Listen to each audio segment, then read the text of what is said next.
ও আমার গুনাহগার বান্দারা শোনো, জুলুম করেছো, ভুল করেছো, অন্যায় করেছো, আল্লাহর রহমত থেকে নিরাশ হয়ো না। আমরা বিশ্বাসীরা কশিন কালেও আল্লাহর রহমত থেকে নিরাশ হব না, ঠিক কিনা বলেন?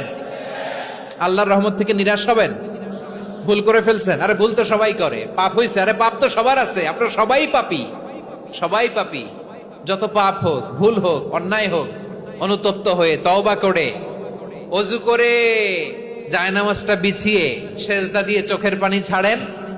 চোখের বেয়ে পড়া পানি আল্লাহর কাছে যে কত প্রিয়। অনুতপ্ত বান্দার চোখের পানির ফোঁটা তার চোখ বেয়ে, নাকের ডগা বেয়ে জমিনে ড্রপ করার আগেই আল্লাহর ওই বান্দার সব গুনাহ মাফ করে দেয়।